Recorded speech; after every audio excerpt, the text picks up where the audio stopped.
It's the New Testament version of Uncle Ben talking to Peter Parker. Bullshit. Bullshit. Derivative. That I love. I absolutely love. Welcome to Movie Painter. You messed up my intro. Welcome to Movie Painter Pleasure Podcast, the show that's damned for all eternity. I'm your co-host, Melanie Gibson, and I am drinking this teeny tiny bottle of Fireball whiskey because I have a little tickle in my throat, and it may be a preview of what's coming for me in the afterlife after we do this podcast. It felt like a Simpsons opening. Listen to that. Yummy. Okay, who are you? Oh, I'm a person. Ow! Hey. Ooh, that's good. Yummy. Speaking of God. Okay. My name is AJ Wall. That's what she wants me to say. Anyway. Well, she's drinking whiskey because we're talking about a Christian movie. And because it's Christmas season, and I am wearing a Harry Potter shirt because Harry Potter died for your sins. Mm-hmm. He is your Lord and Savior. And I'm wearing this very pretty cross necklace that my parents got me in Ireland. So, okay, that brings us to what we're talking about. And for the month of December, we're going to be covering Christmas movies, but also Christian movies. This is something that we discovered fairly recently on Amazon Prime and streaming. And I just have to give a little bit of my background because you have to know my bias coming into it. So I grew up in a small West Texas rural town by parents who were not from Texas, and I was raised Catholic. My mom grew up Catholic. She's from the East Coast. Everybody's there Catholic. It's a very cultural thing.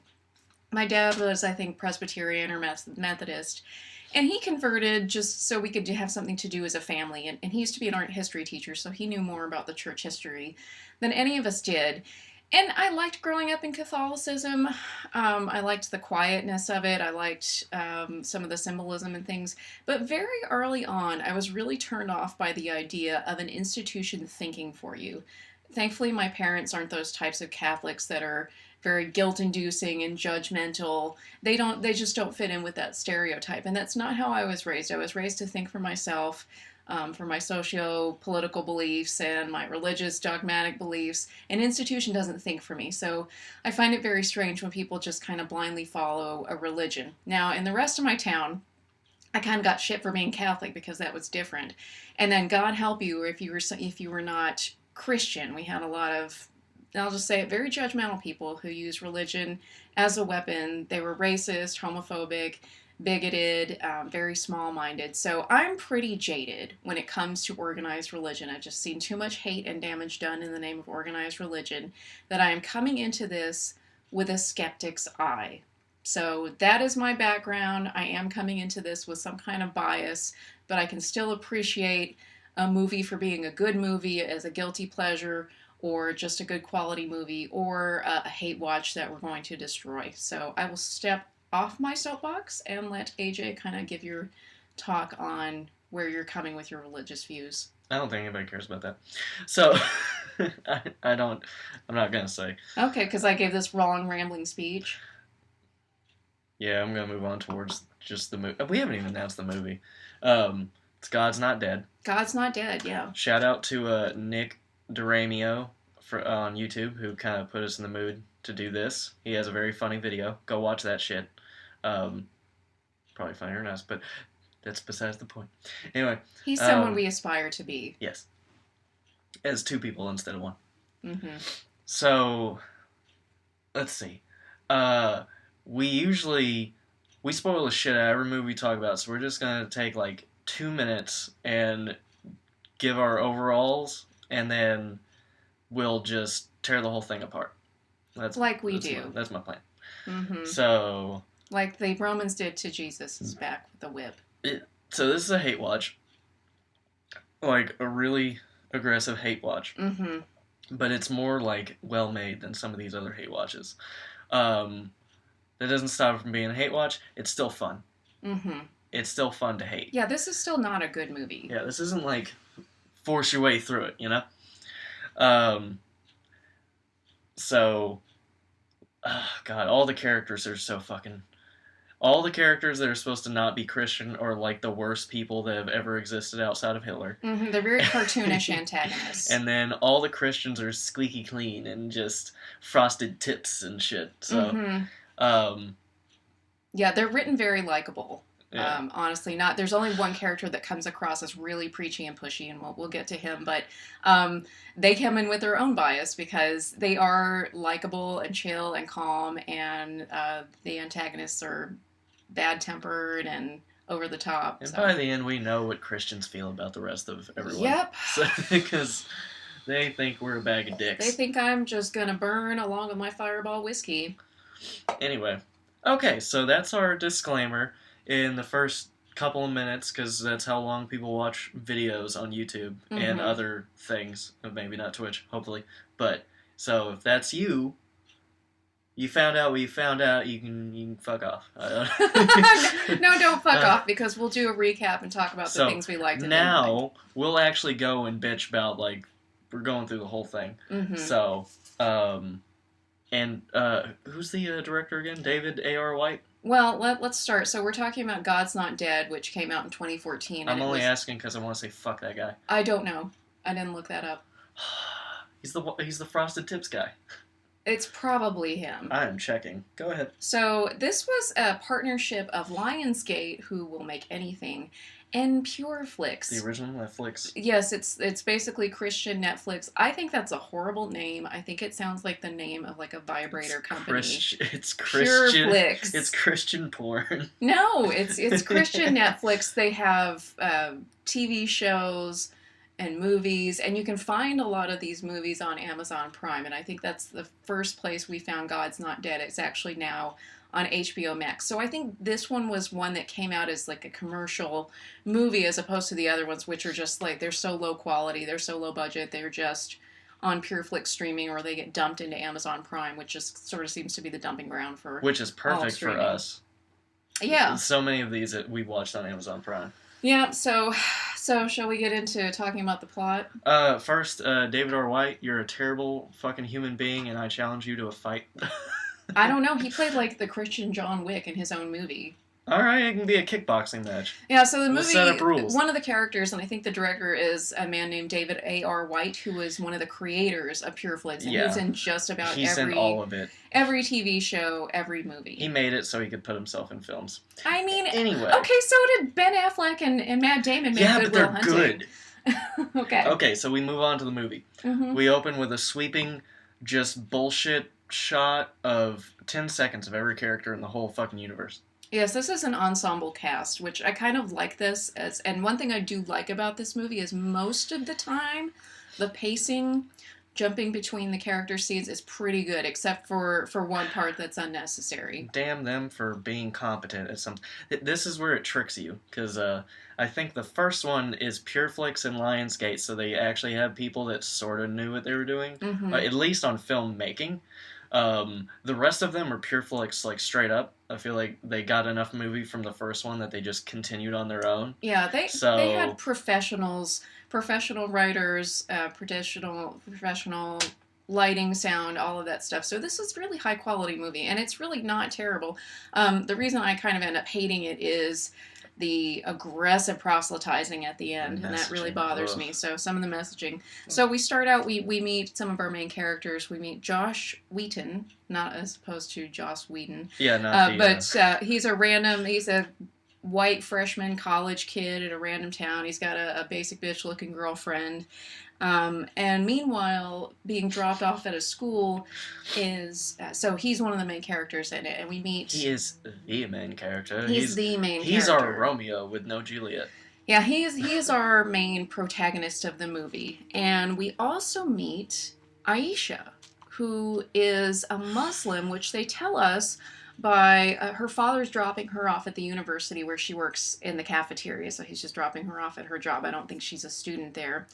And she has a headscarf on, and at first it looks like, oh, maybe this is a traditional hijab or another type of head covering. And her dad is just sitting there like... He's like, make sure you have it all tucked in and everything. While he's driving. Yeah, so he's like, I do this because I love you, so, like, we get it. Muslims exist. And then we see her get on campus, and she just unwraps it like it's a discount scarf from the Old Navy the rest pile. of everything that she's wearing would be offensive in this Yeah, family. and in It many doesn't scenes make she sense. wears short sleeves and things like that. And I don't want to white splain or get into somebody's culture that I don't know. But from my experience being around people, traditional Muslims who cover their face and hair would not walk around with bare arms. Now, she would probably also have, there are lots of traditional headscarves and veils. We know the hijab, but there are many other kinds. She would have It also didn't really look one of those like... veils. It was just a random scarf like you could put on with a winter you just coat. wrapped it over She just her wrapped face it around her head, so they didn't even try. It was just like, boom, look, there's a Muslim. Oh, also, this is just a random thought. I just happened to notice it was always black no matter what, and they do use other colors. I've seen They some don't women just... wear some fabulous hijabs. Yeah, I mean, not... they're colorful, they have flowers, they match, they're color coordinated. So no, this chick just wears a long, ridiculous black scarf around her head. She looks like if you take electrical tape and you wrap it around something a couple of times. But yeah, the confusing part, okay, one, they misrepresent Muslims in general. Yeah, oh, big time. Like, they're just like, these are the bad guys. They're bad. But yeah. he sounds exactly like a Christian dad. He really does. There's one part where he says, this is how God wants to be honored.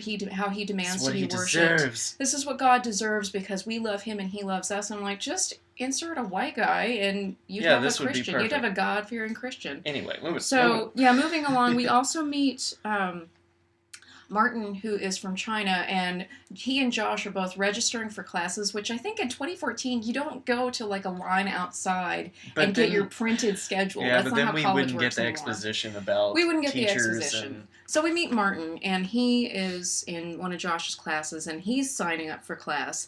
And he hands a piece of paper to this girl, and she's really bitchy about it. She's like, PRC, what's that?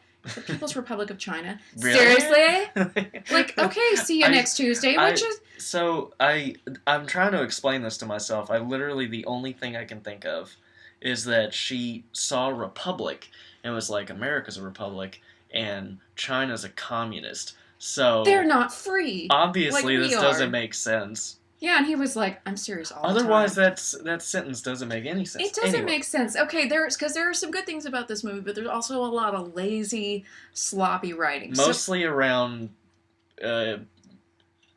minorities. And the ancillary characters. So Josh gets a lot of attention. Kevin Sorbo, who we'll meet later as the main antagonist, is actually written really well. Terrific atheist. He is wonderful. He just loves playing Josh, we find out through talking to this rather kind of glib, sarcastic, friendly guy, is that he is in a tough philosophy class, and he sees his cross necklace. He's like, oh, he's going to eat you alive, like throwing the Christians to the Romans. Sure you don't want to change?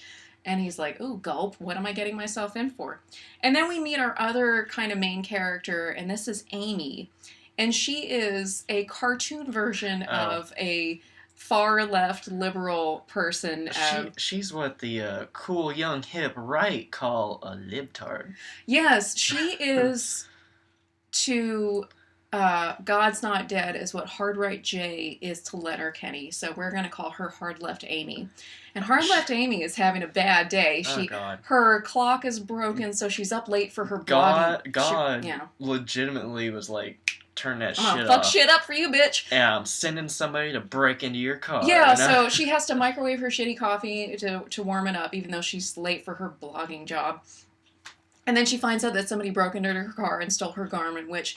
Bitch, if you have a Garmin, stick it in the console. You don't just leave it out. That's Garmin 101.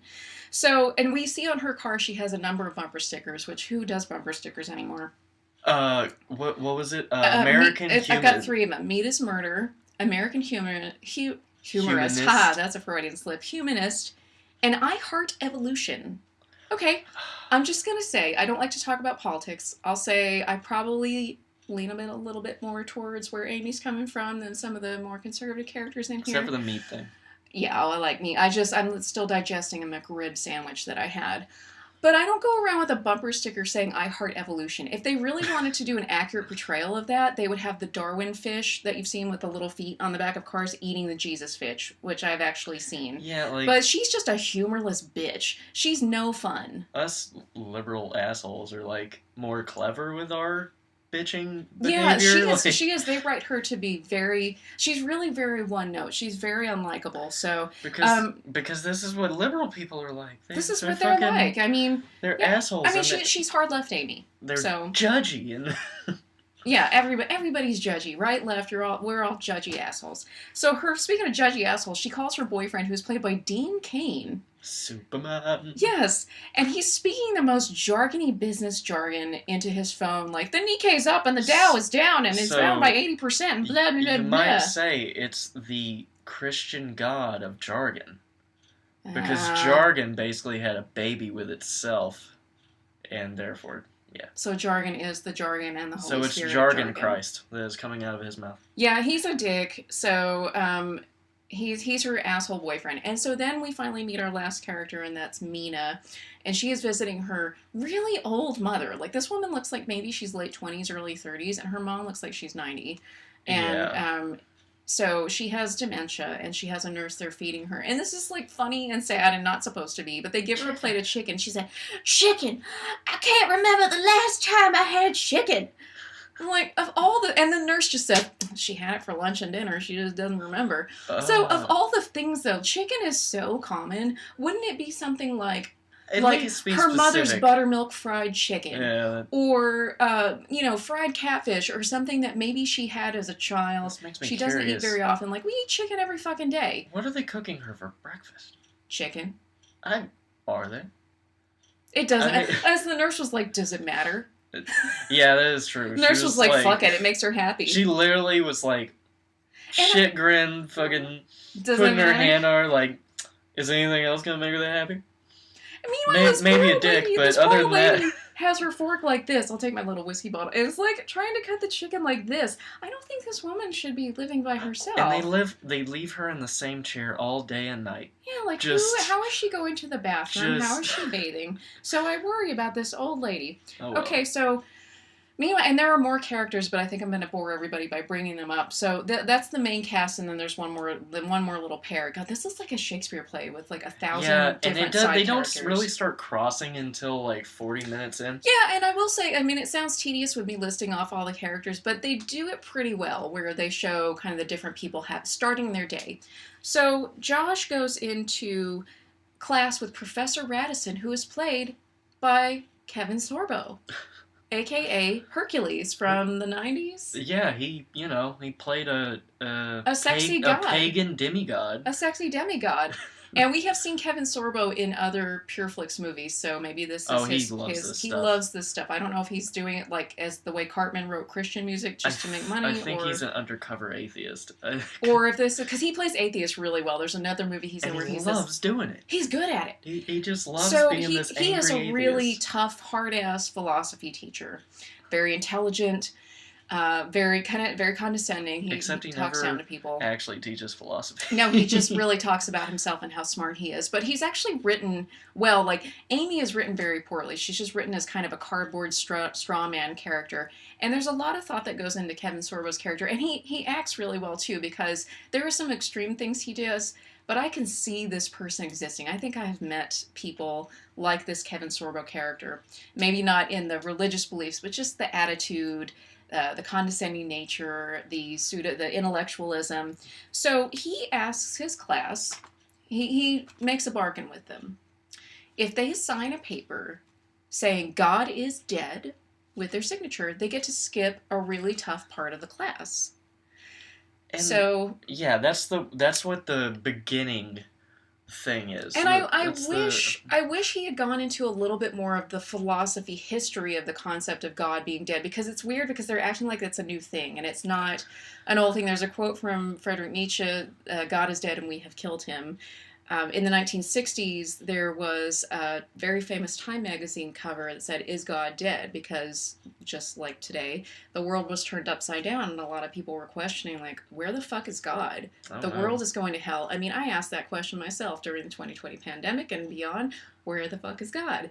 So the world is going to hell. So where is God? Is at a corner store getting a beer. Yeah. It was like, oh, I just went out to get cigarettes. Bye. So anyway... I wish he had done a little bit more on God being dead, because the movie kind of acts like that's a concept they invented. So anyway, he yeah. They do, but then they also act like they've been persecuted just so harshly over these last few years. Like, this is what college is like, and these are what liberals are like, and this is what these people are like, and they all hate you, and you're a fucking... I went to public university for undergraduate and 2 graduate degrees, and not once did somebody ask me to sign a paper like, hey, you're in a secular school, sign a paper saying God is dead. That never happened. It also doesn't have anything to do with just philosophy in general. Yeah, so... And he also changes his fucking requirement for if you don't do it. Okay, well, let's... So... We're all over the place, so... Yeah. So anyway, okay, so the first thing he says is like, okay, everybody sign this thing, and you skip 30% of the course immediately, that's done. You don't have to do the thing, and it's really fucking hard. And then Josh Wheaton, not just whatever. Josh. What's his movie name? That's his movie name. That's his movie name? I don't know. Okay, I'm sorry. Josh. He's the only one in the class that doesn't do it, and now the argument or the punishment, instead of 30% of your grade is just null and void or whatever, it's really fucking hard, is you have to have a it's 30% hard. Well, that's no fun. Is that you have to have a dance battle with me in front of everyone. No, it's about... It's a big old pissing contest. Yeah, you have to argue with me that God is real and you're fucking wrong. So, so he challenges Josh to a duel and says, you have 3 classes to make your argument that God is not, in fact, dead and he exists, and then you can pass or fail. And so the challenge is on, and he sticks to his guns because he is a Christian and wants to do it. And every single other person in the class was like, yeah, God is dead, fuck God, no, just sign my name. And I don't really believe that would happen. Yeah, there would be more than one person. I think there would be other people, but for the sake of the movie... I'm sure there would be people that would be like, I mean, it's just a piece of paper. Yeah. I'll do it. Fuck it. So, I love God, but homie, I need to pass this class. They said this would be an easy humanities elective. So he already runs into trouble. Not only is he in hot water with his mean antagonist professor, who argues against the case of God existing. I think he said God was he was a useful fairy tale when people couldn't understand things like natural disasters and needed to be controlled and subjugated.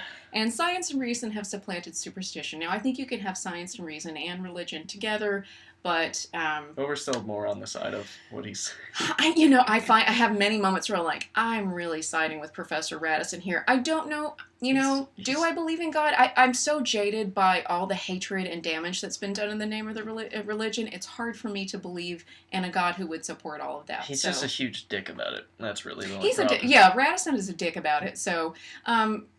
yeah, he's not all bad, he's not all good. But he's written really well. They put thought into writing this antagonist, so points to Pure Flix for that. So Josh runs into trouble also with his bossy little basic bitch of a girlfriend. His no tit, no lip, no ass, no class fucking bitch. But she has beautiful hair. She has like Khaleesi hair. She has to make up for that face. Oh. That's mean. But she's okay. You explain what a bitch she is. I'm gonna have some more whiskey. That's actually mean. She has a cute face. She just has multiple pieces that are fucked up. She has no lips because her vagina is all lip. Gross. Shut up. So she has no lips on her face. I'm cutting that part out. You can in the audio version. Yeah. Anyway, let's see. She hears through the grapevine like, this thing with your class, and they're going through the lunch line, and she's being a total bitch about it. She's basically like, you're not going to ruin our future. I've planned for 50 fucking years. Yeah, and when she says, I didn't give up being salutatorian. I'm going to my 3rd choice school so I could be with you. I'm like, okay. Which is really weird. I don't know if being salutatorian is a whole lot to brag about. Like, it's good, congratulations, but it's high school and it does not matter the second you walk off that stage. Also, the audacity of having, like, in order, like, this is the 3rd one I'll go to if I have to go to anything other than the first 2 that I want. So, I mean, It's so strange. Wouldn't that be awful to hear your partner say, well, I'm just putting up with you. I'm putting up with all this bullshit so I could be with you. You should be grateful, you piece of shit. Which is weird, because she's the other Christian person. Like, kind of. They do some exposition being like, oh, we were together for 6 years. We met at church youth group, which no couple So sits and they were reminisces. Yeah, they were 12. So that doesn't 12. count. That's weird. They're like held hands. It's ugly. So, okay, and then meanwhile we get back to Hard Left Amy. And she does an ambush interview with Willie Robertson, who is on the Duck Dynasty show. I've never watched that show. I know what it is, but I don't really care. He's fun, though. He's fun. Like, and he's another one where, like, I probably would disagree with him. Like, we would have different signs for the presidential candidate in our yards. But I really like this guy. He's very likable. And he seems... I know he doesn't actually act. He does... But this seems like how he genuinely is. But he's been on screen enough that he transitions well. His wife doesn't. Like, yeah, but that's okay. So Hard Left Amy ambushes them right when they're going to go into church. With her phone. With her phone, and she just holds it out like a gun. She says that she's got like 1 million whatevers follows or reads. And all she's got is her shitty iPhone with no correct mic. Yeah, I mean, we even have a microphone. We're the biggest amateurs there are. And it's very, we're wondering, what is the point of your interview? Because she's just kind of, she looks at his wife, who seems like a lovely woman, and says, oh, I thought you'd be barefoot and pregnant. Not, pretty and dressed up for church. And which is very, strangely anti-feminist for a feminist. Just yeah, like, if a woman wants to be a stay-at-home mom or whatever, let her do that. But Amy is very aggressive. But there's no real scoop. Like, what kind of new scoop are you trying to get on Willie here? She's okay. So she's the meat hater, or whatever. Yes, she acts surprised. Like, we all know what Duck Dynasty is. They create duck calls, and she's like, "So you lure these waterfowl to their doom?"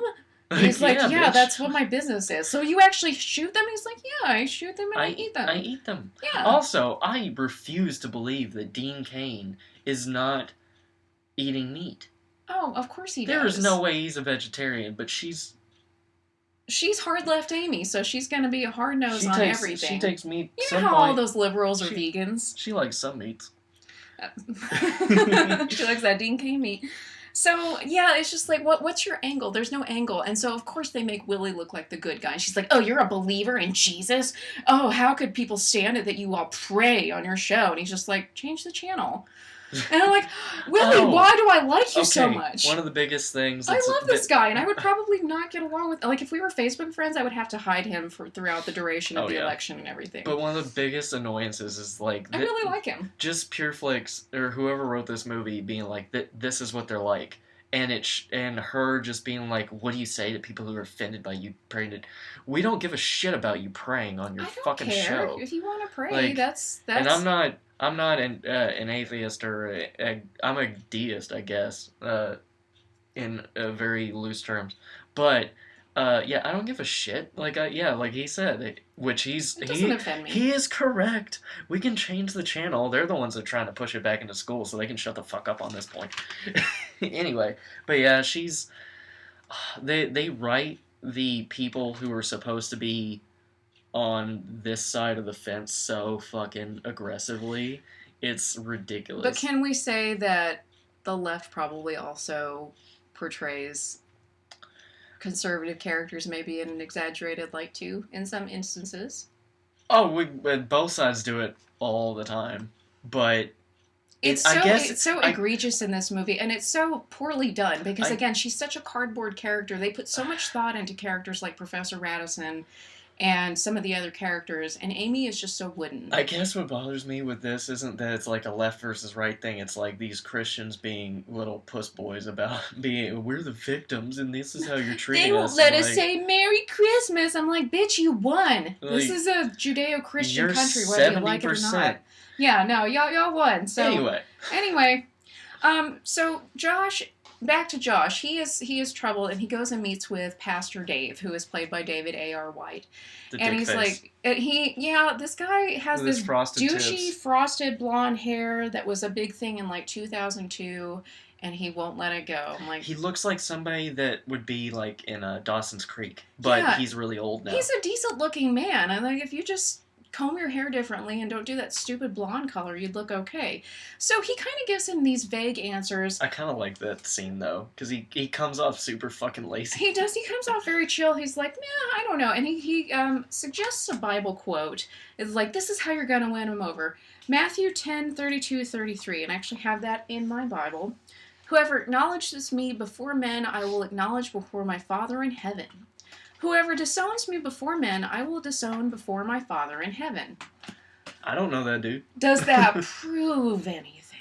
Like, well, it's not about proving it. It was him, like, giving him the strength like telling to do him it. what should I do? Well, this is what you should do. The Bible just said you're going to hell if you don't support God right now in front of everybody. So yeah, and guess you meanwhile, better start supporting God. yeah, so it just basically gives him the courage to say you're acknowledging God, and that's kind of a nice little throwback to something Willie says. He's about to walk into church, and he basically says the same quote. It's like, he whoever acknowledges me, I will acknowledge to my Father in heaven. So he's like, let's go do some acknowledging.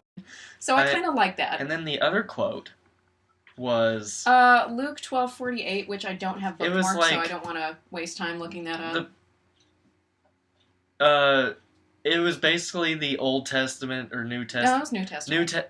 Whatever. It's the New Testament version of Uncle Ben talking to Peter Parker. He's like, with great power comes great responsibility. Yes. To pretty whom, much. To whom much has been trusted, that with great power comes great responsibility. You know. Which that's from Captain Kirk, I Now think. go off, Jesus and beat up Doc Ock. Yes. So which, hey guys, you know what that means? That means billionaires should start paying their fucking taxes. yes, too much has been entrusted, and much So will be Christians out there, yeah. if you really believe all this shit, you should tell those billionaires to start paying their fucking taxes. Yeah, so those are the Bible quotes that Pastor Dave gives Josh, and they don't really, it's not like, oh, these are the zingers that are going to get him. It's just like giving him strength to go through with this project, which they put huge stakes on it. Like, his girlfriend's going to break up with him. They act like he's like, I'm going to commit academic suicide. I'm like, dude, it is for your freshman first semester elective class. That is not going to ruin your college career if you get an F or you have to drop this class. Like, yeah, it's one class, I mean, it does, like, later, it hasn't happened yet, but later, I mean, he will be, like, verbally threatened. Yeah, let's get to that in a moment, because I want to add that in a minor story, Pastor Dave and a friend of his who's visiting from Africa want to travel somewhere, and they keep having their car break down. And his friend's just jolly, like, oh, God is good all the time, and all the time God is good. This is something God wants us to do. Let's just hang out and pray. I hate and their catchphrase. That's their catchphrase. I've only heard that from Kevin Hart in a stand-up about his mother's funeral. So I Catholic Church, you don't say things like that. You respond, but you don't say that. I feel like I would like this character, this friend from wherever he's from. I think he's from Uganda. Yeah. It seems so. I feel like I would like him in something else. I end up hating him because of how he treats someone by the end of this movie, which we'll get around to.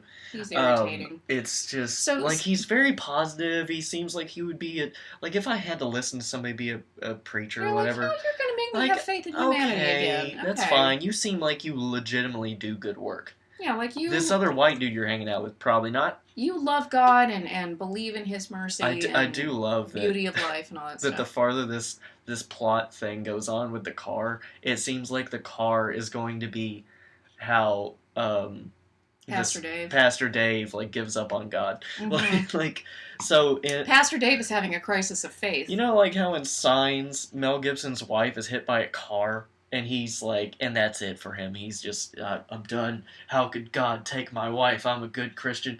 And it's a car. This is just like the car won't start. So he's going to lose his faith over bad transmission. Also, back to Hard Left Amy, we find out she's been dodging her doctor's calls because she's too busy with her left-wing blog. Because it keeps you so busy. So it's just in a very vague way, her doctor tells her, you have cancer. And she's like, oh, I'm going to die. I don't have time for that. I don't have time for cancer, which I kind of love that because I could see somebody saying that. Oh, and it's a woman's hospital. No, not yet. We're not there yet. Is it not? I have to... That's when we know she has vaginal cancer. I have a little bone to pick with this. Get there in a minute. There's a fucking eye chart, and it's like they do this in every movie. There's an eye chart in I have been to many doctors' offices and exam rooms. There isn't even an eye chart in my eye doctor's office because she uses a projector. The only time I've ever seen an eye chart in a medical office was when I went to CVS to get my flu shot, and they had, for some reason, like a kindergarten eye chart on the wall. Let's see, when I went... That's the only time I've seen an eye chart in a medical office. When I go to the Retina Foundation in Dallas, they have eye charts, but they don't, like, leave the things up. Yes. It's something why? you, like, slide them in and Why? them out Movie and... sets, do you always have an eye chart? So anyway, they don't tell us what kind of cancer. Hello, They just say, Sweden official. hello there. Your test results say you have cancer. Like, what tests did she have? Why did she have the test? What symptoms? And they give us nothing. Just, you have cancer. Oh shit, I don't have time for cancer. This is how I know it's vaginal cancer. Because it's a Christian movie and they can't talk about that stuff. Women don't have vaginas. Not at all. No, not in Christian movies. They just get babies from the Cabbage Patch. All right, so we get to Josh doing day 1 of 3 of his argument, and so he does a pretty good thing, and has a nice, pretty presentation. Makes me think of the series Cosmos with Neil deGrasse Tyson, which I would rather watch that than Josh's presentation. He found a very good course online to so put up the he feels like he does a good job, and then Professor Radisson's just like, he swaggers up and throws a bunch of quotes at him and pokes holes in his argument. So Josh is like, I don't know how to respond to that. Basically, okay, so technically he gets the argument wrong from the get-go, because he basically was like, okay, so everyone thinks the Big Bang Theory is the thing, okay, fine. Well, in the Bible, it says... let there be light, and then, so that's the Big Bang Theory. Except in the Bible, that's not the fucking order.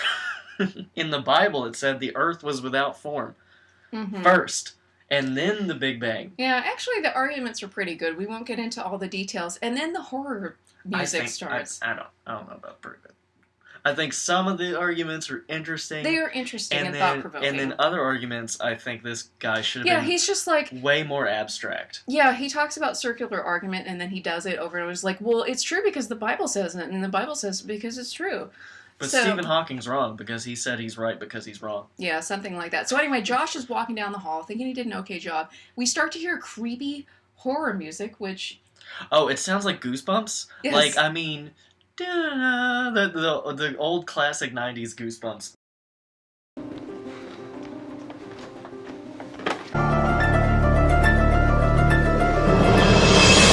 Theme, exactly. And we see this hand come up and just and slaps him. And he's, how dare you embarrass me in front of my students? And so Professor Radisson, we find out later in the way he treats his girlfriend, he is a narcissist, gaslighting asshole. And so he asked for it. He asked, like, this was this guy's assignment to give his argument. Like, bro, you asked me to come in. What's up? Yeah, so, and he's just like, I'm going to ruin your college career. And this is so funny. He's like, what'd you say your major was? Pre-law? We don't even give degrees for that. How do you have that? Don't answer.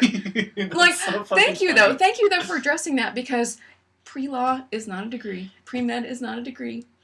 You don't get degrees in that. So he's like, I'm going to ruin your law school career. Like, are you really? Speaking of students... Is that the hill you're going to die on? Speaking of students that they just decided to eviscerate in the media, Greta Thunberg indeed,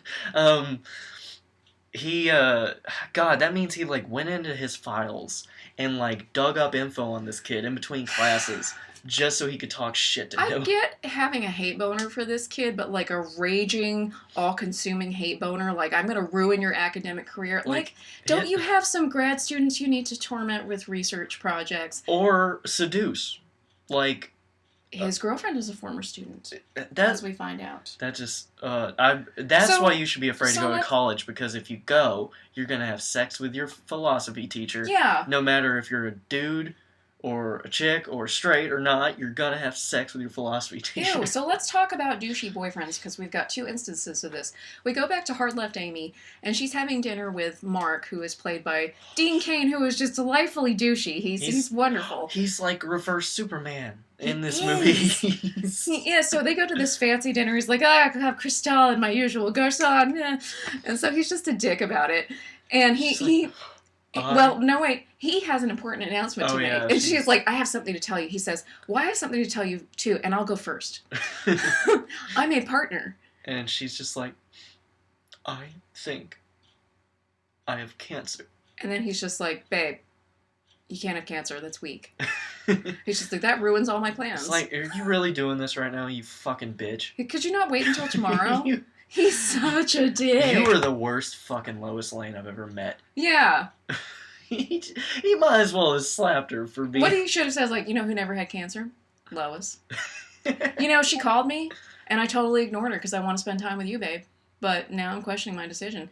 So he basically breaks up with Amy because she has cancer, and, you know, he can't have the perfect girlfriend. Just the way he was like, what, like... Did you have to do this today? Like, she chose. I know. She just walking around. I think I'll have some cancer. I'm gonna steal my boyfriend's thunder. So he breaks up with her. So maybe he thinks her vaginal cancer will like eat his dick, and then he won't have a penis.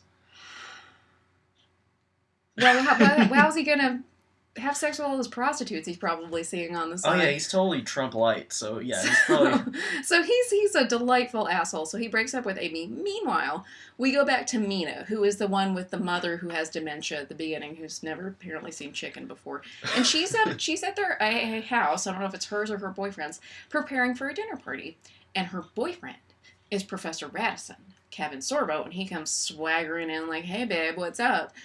And we come to find out that she had lovingly bought a very special bottle of wine, and she forgot it in the car, and she's like, oh no, I'm sorry. He's like, oh, that's not a big deal. And neither one of them go out to get it. Like, just walk. Hold on, I'll get all the way in front. Walk that way. Like 10 feet to your car. Like, neither one of them was like, well, let me get the keys. And they do some, again, I won't go into details, maybe AJ can put some clips in, of his little gaslighty things that he says to her to kind of display his power and his dominance over her. We find out through exposition that she was his student, and he was out to seduce her right away. But at first he's like complimenting her on how smart she is, and then she's like, I almost failed with an A-, and he's like complimenting, and she's looking all sad, and then immediately as soon as she's like, I want to talk about something, he's like, oh, well, now you're not even thinking, you're being a woman.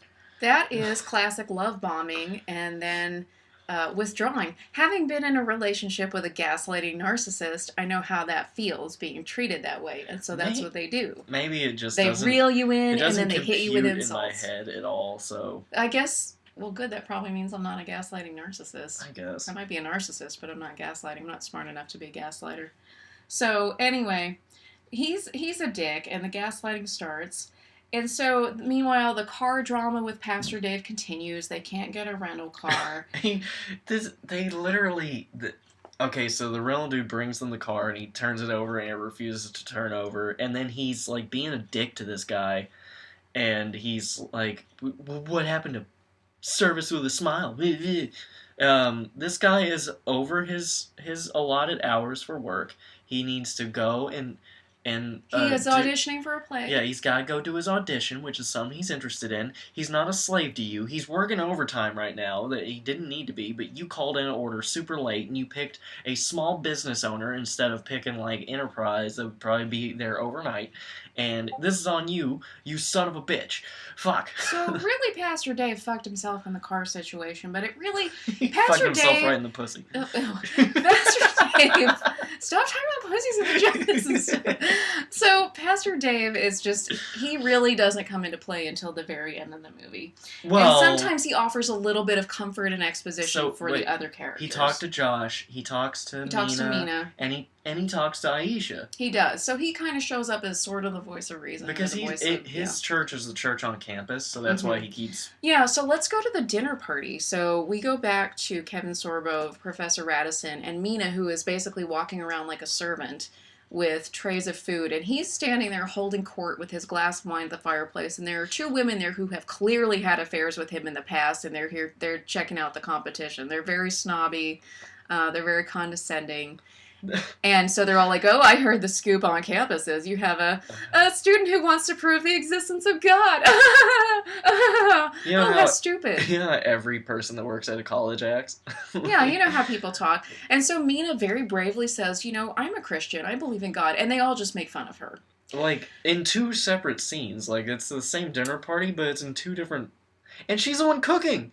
She cooks for them. She brings them their fucking wine. Well, and then this part is interesting. Assholes. I'm surprised one of them wasn't, like, holding their glass and just being like, oh, Mina, there's a stain on the carpet. Oops-a-daisy, I'm so clumsy. I spilled it all over your dress. So she starts to speak up, and Kevin Sorbo's like, no, I don't want to talk about it. She's like, but he looks at her it's kind of creepy. He's like, I've asked politely.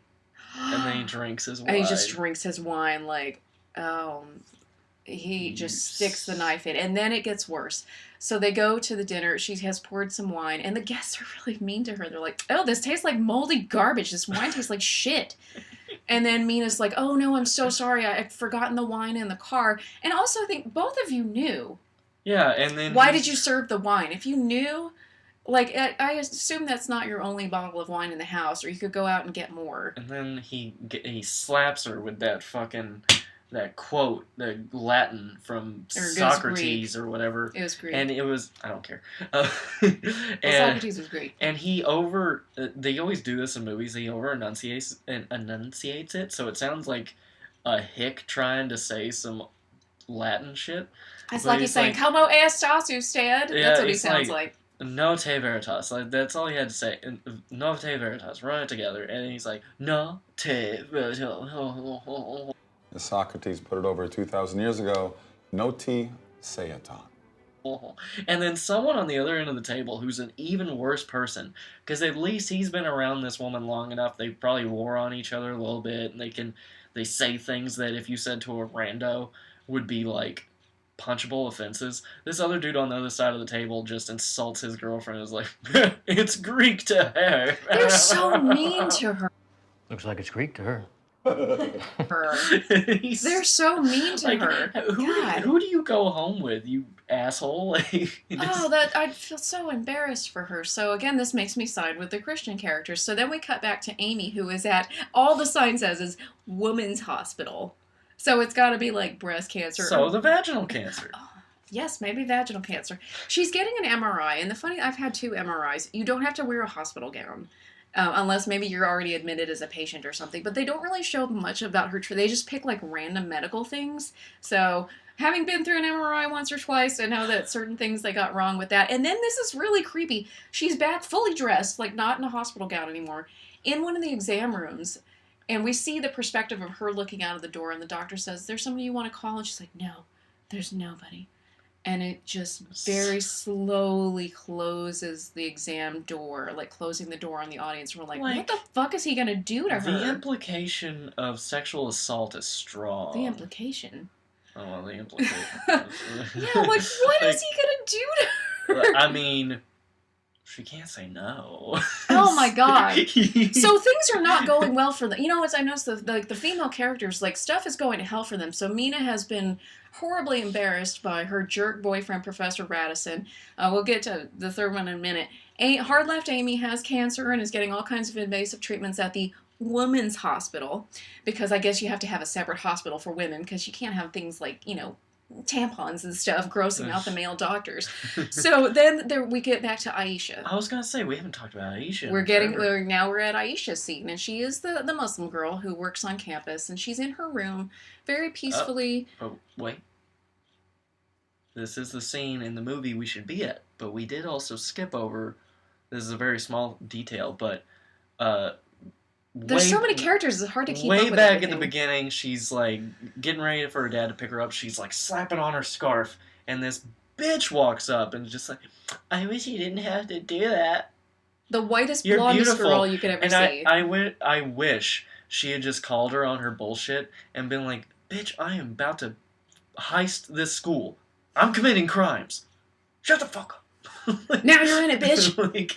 Or she throws her one. Here, you too. So, earlier, Aisha had been caught by her little brother listening to Franklin Graham on her iPod. Franklin Graham, I She believe, screams in his face and thinks that works. is the son of the late Reverend Billy Graham, who was a very famous evangelical preacher. And so it's kind of weird because, wait, this boy is maybe 10. How would he know? And he's raised Muslim, so how would he know who Franklin Graham... I can't even say Graham. it. Franklin Graham. How would he know who he is? There's and also no reason. It just very creepily shows... He creeps in, is like, what are you looking at on your iPod? And there's, like, scary music. And she screams in his face. She screams in his face, don't tell Baba! Don't tell! So he has told Baba, and he comes storming into her room and backfists the shit out of her. Oh, yeah. And usually before, I mean, they show him as strict. You know, he seems like a caring But he seems parent. like a loving father. He even says something earlier how much he loves her. But, well, I won't say... But he beats the shit out of her. But, okay, it feels a little, like, out of nowhere.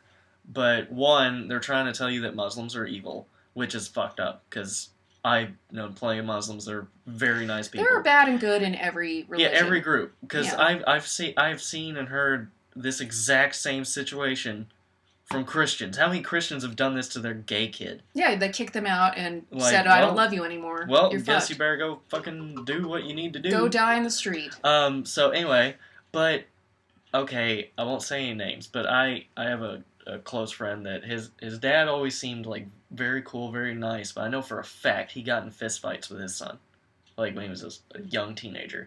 So, possible? Yeah, okay. And again, this whole movie is about how you need to believe in God, and God's like literally fucking up people's lives and like fucking up people's cars and like sending them, which is kind of fucks with the it kind of ruins free will. But anyway, God is the pezzo novante. He's pulling the strings, as Vito Corleone would say. So you need to believe in God. This man is more devoted to his God than anybody in this movie. So what's wrong with him? He's the most devout religious person in this movie, but it just doesn't make, like, he slaps the shit out of her. He picks her up, throws her out of the house, and then he starts crying afterwards. So it's so extreme. I don't believe that this man would really do this. Okay, you know what? I'll give him half a point for having him cry. Yeah, at least they gave him the character some humanity. He is so devoted to his religion and God that he will do something that hurts him and his family for what he thinks is God. Abraham was gonna totally sacrifice Isaac until God was like, just kidding. I was just playing. Just playing, man. Just cut off his dick. What? Wait, just the tip, though. Oh, God. Okay. So, anyway, and then things are starting to fall into place. And now Pastor Dave has kind of, because he can't go anywhere because his car's not working, so he has counseled Aisha. And apparently Aisha has been secretly, like, learning about Jesus Christ for the last year. So she's been a closet Christian. And he talks to Mina. And he's like, you know, Jesus loves you more than this asshole Professor Radisson would. So Mina goes and confronts Professor Radisson at work. She calls him Jeffrey. And he's like, babe, you should really call me Professor Radisson when I'm on campus. Like, bitch, that's your girlfriend. He was even worse than that, because he's like, I told you. I told you. On campus, I am Professor Radisson. Like, but good for Mina, because she's just like, Jeffrey, I'm breaking up with you. Like, I won't allow it. I don't allow that. She's like, I won't accept it. I'm doing it anyway. Yeah. So good for Mina. She stands up for herself and breaks up with him. And so meanwhile, we need to get back to Josh, because there's been a second kind of filler argument. Yeah. And this is the circular argument that I hated. Was that the second conversation? Yeah, this is because he was basically like, okay, I'll take your quotes and I'm going to go research the shit out of them and I'm going to make up some bullshit. Yeah. So this brings us to our third and final argument with Josh. So Professor Radisson has already had a bad day. His girlfriend has humiliated him in front of his friends, even though he totally did that to her, broke up with him. So he's already, gotten up on the wrong side of the bed. And Josh's argument is based around morality. And how can morality exist without the existence of God? Which I disagree with that, because I think you can be a moral, kind, loving, caring person without the motivation to please a deity. Indeed. So we get to the final argument, and he starts to get Radisson riled up. And I was realizing we both are like, you're both demanding that people believe something. Like, yeah, they keep playing up that Josh is basically like, I just want to give them an option of one or the other. I don't want to, like, tell them it has to be this, and you're telling them it has to be that. But it's like... You're both doing that. You guys are the ones, like, this is super projection. Like, aggressive projection from whoever wrote this Yeah. or whatever. So Josh wants everybody to say that I believe in God, Thank you. and Radisson wants everybody to say that... thank you, pluperfective. Projection is the word. Yeah. And Radisson wants everyone to say God is dead or God doesn't exist. But we get to the final argument, and he gets Radisson really riled up because we have found out earlier. Radisson has a private conversation with Josh and said, when I was 12, my mother died of cancer. And he prayed and prayed, and God took her away. So, where was God? That's when he lost his faith. And so Josh gets around, it's like, it's not that you don't believe in God.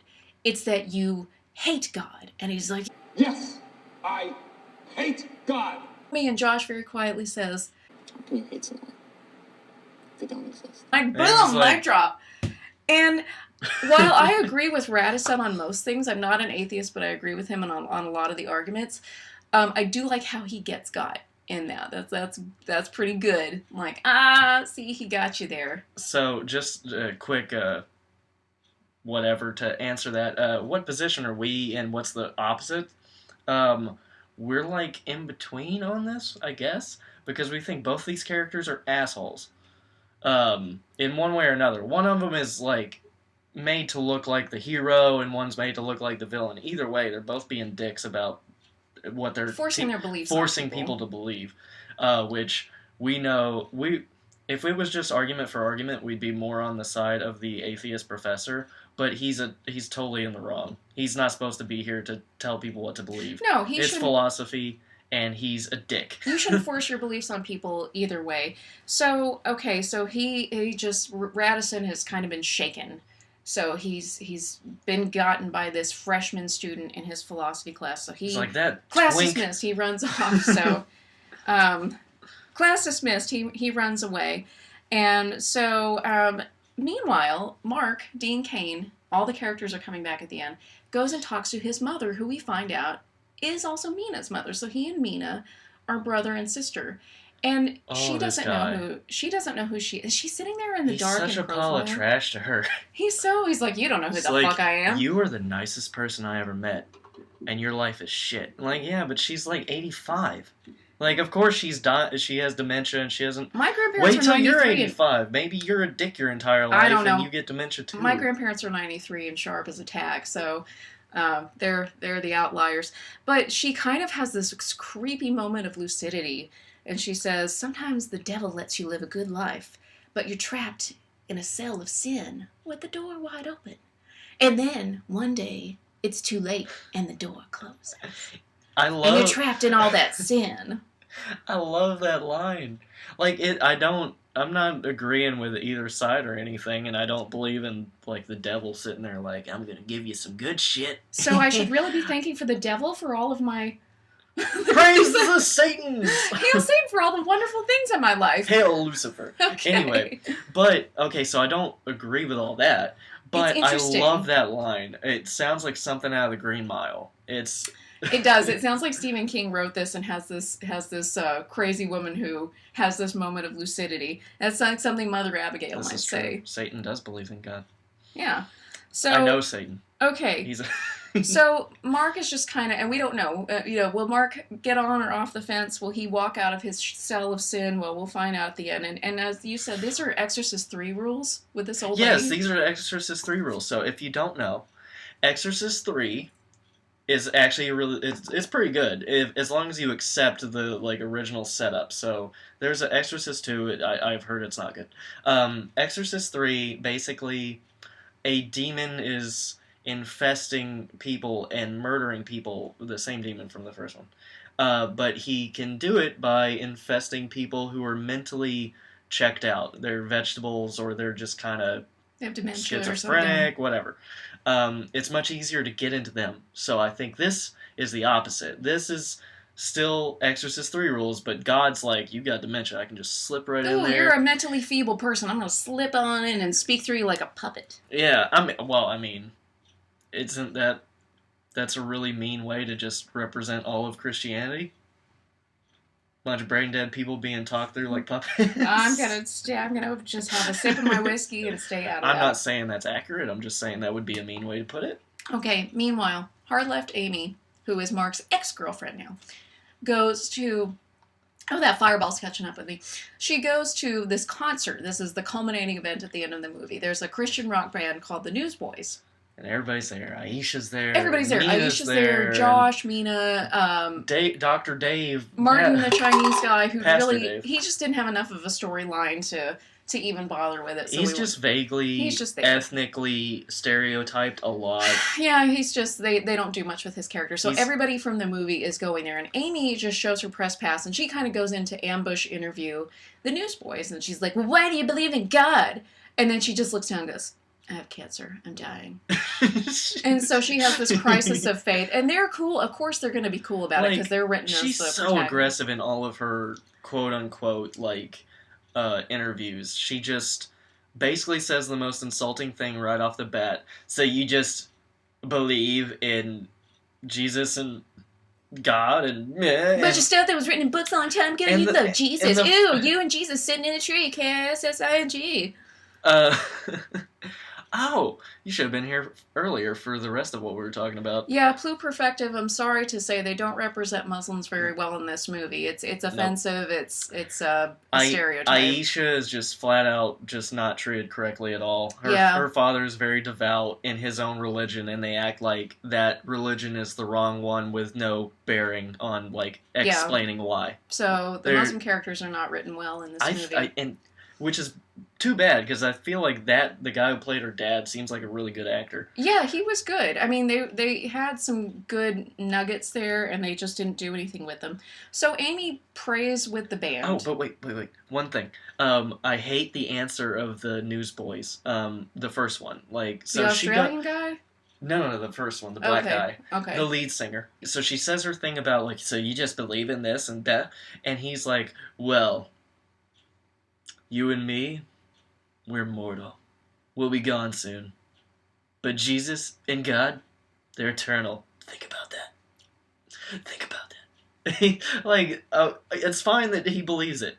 But it doesn't, just because you say it, and then... Doesn't mean it's true. Doesn't mean you just go like, well, think about it, and then... So and then you so get they- to dip out. And this is when I wrote this down, and I didn't realize AJ had this thought. Apparently, religion is the longest game of telephone ever. Literally, Thousands of years of people just like, God did this and God did that. All religions, not just Christianity. All every religions. single time I've tried to explain what I think about religion, this is how I explain it. If you ever played telephone as a kid, it's like, say, sugar, and by the time it gets over there, it's like pontification or something. Oh, that's a perfect word for this episode. Oh, cool, perfect. But think about that, written in different languages, hidden behind vault doors, where people like nitpicked and decided, well, we're going to put this in here. That's not a good translation. We'll switch that word to this. We don't even have a word for that anymore. Yeah, and I will fuck. say, I said I was raised Catholic earlier, and I'm really not trying to defend the Catholic Church, because the Catholic Church played a big role in controlling and subjugating people in the name of religion. So they manipulated a lot of it, too. Also the Crusades, so. Also the Crusades and the Spanish Inquisition and all kinds of other things. So, yeah, fuck those guys, but, Except for the saints. I still pray to St. Anthony So, and yeah, St. Jude. it's just a big game of telephone. So maybe there were some things, even very known atheists agree that certain biblical figures like Jesus were probably real people, and other religious figures that are written in the same sort of like prophetic style were probably real people. But there's been a lot of changes. Christian rock sounds like it's all from the 90s. All the music just sounds the same. It's like they got locked in that time, and they're not good, so they just keep doing that again and again and again and again and again. I don't. Yeah. Pluperfective, thank you for sharing the Muslim perspective with us. I like that. Say, O disbelievers, I do not worship what you worship, nor are you worshippers of what I worship, nor will I be a worshiper of what you worship, nor will you worshippers of what I worship, for you is your religion, and for me is my religion. That's cool. Do you and we do us and move on. I like it. That's Thank you. that's a really fancy way of saying, like, you do you, bro. I like it. I like it. I wish we could all be like that. Okay, so this comes to the end, the climax of the movie. Professor Radisson, again played brilliantly by Kevin Sorbo, is really upset. His terrific. girlfriend's broken up with him. He got schooled in class by a freshman student, and he's sitting there. He's trying to call his ex-girlfriend and wants to talk to her, and then he finds a letter from his dead mother that just says basically like, don't give up your belief in God, blah, blah, blah, blah, blah. He's probably read it over many, many times. Yeah. But he's like, okay, maybe I'm starting to get things. So he races down, he starts to walk towards the big convention center where he figures, he sees in the newspaper that this Christian band is going to be playing there. So he's like, well, my girlfriend's a super Christian. She's probably at this concert. Or maybe she had mentioned it to him. So he's walking there. Meanwhile, our really tiny ancillary characters, Pastor Dave and his friend, have finally started their car. It finally works. It finally works because his friend prayed. I like the scene leading up to it because he's basically like, I'm going to do a prayer. And he does his little prayer. Pastor Dave's friend. Pastor Dave is being an asshole. He's like, that's it? That's have your prayer? Have a little faith, Pastor Dave. Like, come on. Do you have a better one? And Pastor Dave's like, that's true. All right. So he's like, okay, I'll turn the car on. He's like, no. You put the bags in the car, and then have faith. You have to have faith. So that's all fine. This guy seems nice. It works. He turns the car on, and now he doesn't have to kill himself over his transmission, even though he could have just called a mechanic. Okay. And then they drive to the crowds of people, basically. Yeah, they're driving past the Hastings Center, and they come to a stoplight. And Professor Radisson is at the crosswalk, and he starts walking across, starts raining him. Boom! He gets hit by a car. Flies up in the air. Guess who hit him? We think that it's Mark. His ex-girlfriend Mina's brother. But there's a little teaser at the end, so we'll get to that in a minute. I just kind of realized that as we just rewatched it. So he is on the ground, severely injured, probably dying. Pastor Dave and his friend run over. Now, Pastor Dave does yell to somebody, call an ambulance. But he's too busy trying to save this man's soul to call 911 himself. He does make him comfortable. He puts something behind his head. And his friend's like, his lungs are probably filling up with blood. His ribs are broken, like he's a doctor. Not even probably. He's just immediately like, his ribs are broken and he's filling up with blood. Like, so, how do you know? Yeah, so after he says call an ambulance, he looks at this dying man choking on his own blood and says, you know Jesus. Fuck you, Pastor Dave. I am so angry at this part. This specifically is where I am so angry at this part. I will lay out the gauntlet again. David A.R. White, I challenge you to a fucking kickboxing match, you piece of shit. Because this is obviously his hand, either whether he wrote it or not. We didn't double check. Sorry. This is definitely his hand because he's in all of the Pure Flix movies. It's his company, basically. He's running the show. So this is obviously the way he feels about this. Now, I do wonder, what would have happened if the guy was like, well, I'm Jewish, or whatever. Yeah. Like... Or what if he was like, yeah, I'm a devout Christian? He'd be like, great, I'm dead. So Kevin Sorbo is just choking on his own blood. He's like, no, I'm an atheist. And he said, and this is so horrible. He said, that car hit you pretty hard. It should have killed you instantly. You probably wish it did. But I'm glad it didn't. Just stay with me. That car could have killed you instantly. And I'm sure right now you probably wish that it did. But I'm here to tell you that it's a gift.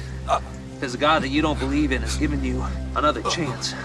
Another chance to change your final answer. So he's basically saying, it's good that you're staying alive and suffering because I'm going to save your soul for Jesus. He's literally like, bro, you were about to go to hell, but guess what? I'm here lottery to save ticket, you just won the fucking lottery. So he pushes and pushes and pushes him to accept Jesus Christ as his Lord and Savior.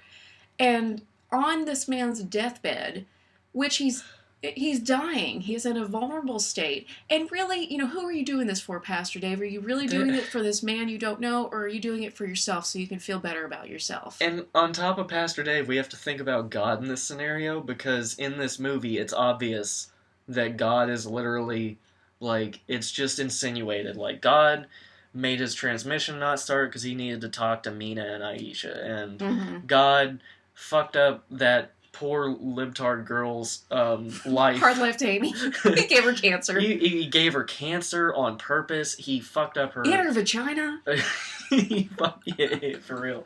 He fucked up her her Garmin and her car, and it's just the people that get all the negative attacks from the world are the people who are not fully accepting God, whether they be atheist or agnostic or otherwise. Yeah. And all the people who are getting what they need or being sent on the right path, those are Christians. These are the only two lanes. So even God, Aisha has a hard time because she's Muslim in the beginning, and she's... God is pretty much like, say you love me.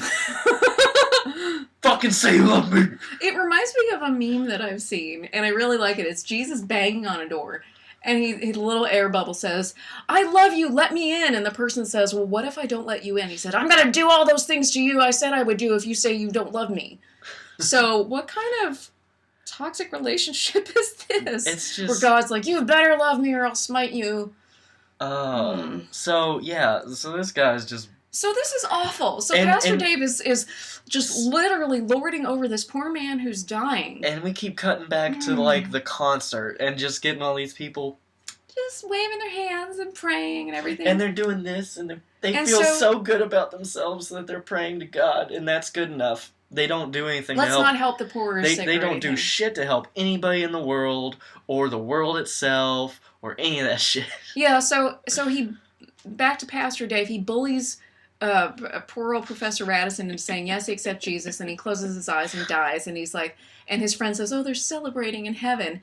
I would love for Radisson to pop up and like, what the fuck? So I do like the idea of just chalking it up to toxic masculinity on God's part. Yeah, maybe. I mean, it was all written by men for men.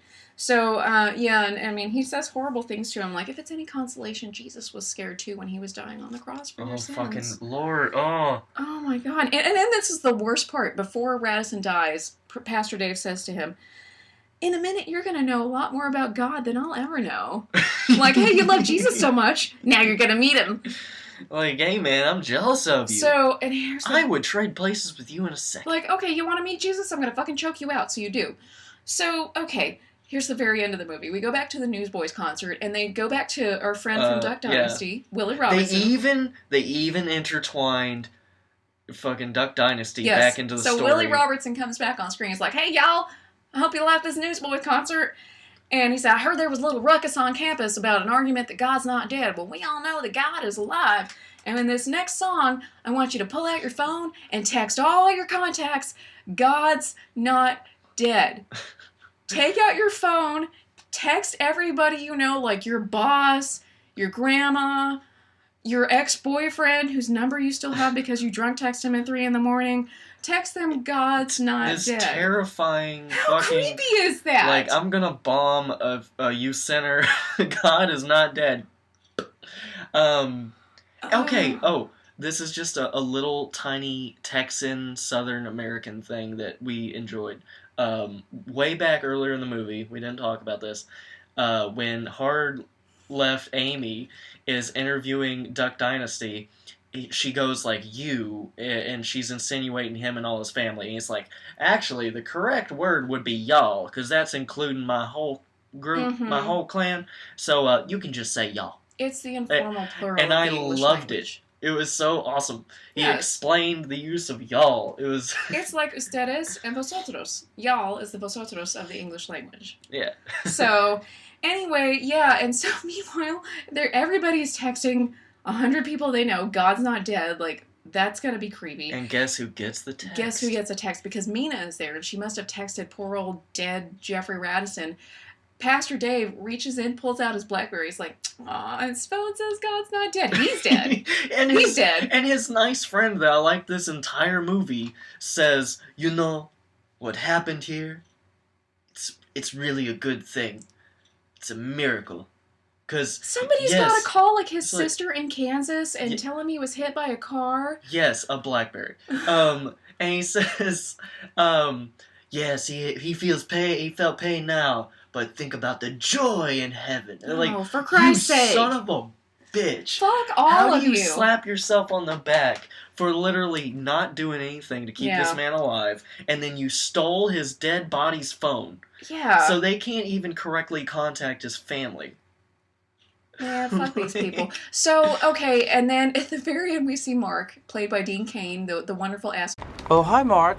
He gets a text on his phone, God's not dead, and he just looks at his phone, he's like, nah, throws it over. And I swear, they do like a weird little pause on his license plate and kind of the back of his car, which was the same image as when the car hit Radisson, stopped for a moment, and drove off. So as the second time I watched it, I'm like, Mark was the one who hit him. And Yeah, AJ has been saying earlier, like, I wish Mark could meet Radisson because he was mean to his sister. I think it would have been a better... There were a couple things I think would be better story beats. I think if you wanted to bring the whole Christian value thing into it, I think if you had Mark see his sister being mistreated by Radisson, they could, twine that in. He could go, like, console his sister, and they happen to go to the church, and that sort of, like, warms him back up to it. And but Dean Cain basically exists to be the person who is not redeemed. I think he is in what his mother called the cell of sin, and the doors close on him. Like, they had to have one person that doesn't get redeemed. You know what would be funny is if his sister calls him crying. She's like, "Oh my gosh, my ex-boyfriend Jeffrey got hit by a car and died, and we had just broken up." He was like, "You know that guy who was an asshole to you? Oh, I totally ran over him. High five me." Fucking hell. He'll probably get out of prison, though, because, I mean, he's super rich. He's super rich and he's white, so... now. I mean, it worked out for Caitlyn Jenner, so I'm sure he could... You could just run over people and kill them as long as you're rich. I'm sure he could play this off. Okay, so at the very end of the movie, when the credits are going, it says, "Text everyone you know, God's not dead." How creepy is that? Even if you're a believer, if you get a text at like 11 o'clock at night from some random person you haven't spoken to in a long time, "God's not dead," I'm like... Am I going to meet him really quickly? Like, what's going on? So, there are a lot of things I like about this movie, but it's still a hate watch for sure, because I despise proselytizing from any religion. I happen to be the most familiar with Christianity because it's everywhere, and I was raised in a Christian church. But let's talk about some recommendations for movies that are a little bit better, that made me shed a different light on God. And I've got 3. The first one is God Calling, which is actually a Christian movie out of Nigeria. And it's pretty good for the most part. It gets really weird at the end. There's still some, like, things that make you go, like, really, God? Like, you're really pushing it. Like, really, God? But it's pretty good. And the acting is really good. Acting is good. Some of the writing is really good. Yeah, and it's just nice to see a different culture. I mean, most of the Pure Flix movies are American, so it's nice to see something different. The second movie is called The Devil All the Time. Now, it is a mainstream movie based on a mainstream novel of the same name. And Netflix. Both of them on Netflix. It's on Netflix. The first time we watched it, we actually thought it might have been a Stephen King story. And there are a lot of intertwining characters. And it was inspired. We looked it up, and the person who wrote it said it was inspired by Stephen King. So. Yeah, so... And it will make you look very harshly on... Christianity. Reverence and power, basically. Yeah, absolute power corrupts, absolutely. So that's my second one. And then my third one is one that we recommended in our Thanksgiving special, and that's The Man from Earth by Jerome Bixby. And that's one, at first I thought I would like to see Professor Radisson sit in on the conversation with all these academic intellectuals. He may be too much of a jerk for them, but it's just a long philosophical conversation that kind of breaks down a lot of things about religion. But it makes you think, and it makes you reflect, and it really doesn't give an absolute answer. So those are my 3 recommendations. What do you have? So I think I only got one, and it's Where Hope Grows, which is a really, like... So we go and look for these Christian movies, right? And this one was... It looked like it was going to be really bad, because it just...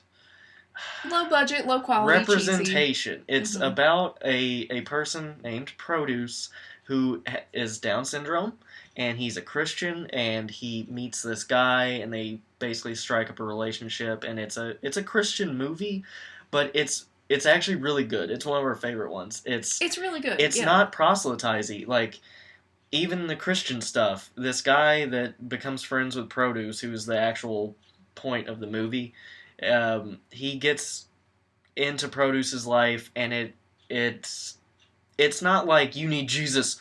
It's just like, I like going to church and you're my friend. So I'm going to invite you to church with me. Yeah. And just being around him and him being a nice person and all this has positive influence on this guy's life. And William Zabka's in it. Yeah. Johnny from Cobra Kai. Yeah. Yeah, I don't know why, but he's in there. I think it was like right before Cobra Kai started. Maybe he needed a little bit of pocket money, so he did this Christian movie. I hope this is the movie that somebody saw him in. It's like, man, he can still act. Man, let's start a show. We should totally do a show based on Karate Kid. Yeah, so and he's a drunk in that too. So. Yeah, he's basically Johnny in that movie. So, do you have any other recommendations? No other recommendations. So okay, big takeaway from this trash garbage movie that's somewhat well made. Yeah, damn you, God's Not Dead, for being kind of okay. The insultingness of what the hardcore Christian characters put above all other values is really ridiculous. Like, the fact that they care more about forcing people to, on the surface, agree with them than helping people, saving people. I know that he helps Mina whenever her boyfriend is being abusive, but like anybody could do that. They suggest that if you're an atheist, you have no reason to be moral, or an agnostic or whatever, like you have no reason to be moral. You're a bad person. Well, guess what? If I steal some shit, people might steal from me. If I murder somebody, I'm probably getting murdered. I don't need you to tell me that shit. And just being a good person, just having human decency is not necessarily tied to one religious dogma. Yeah, none of this. Like, besides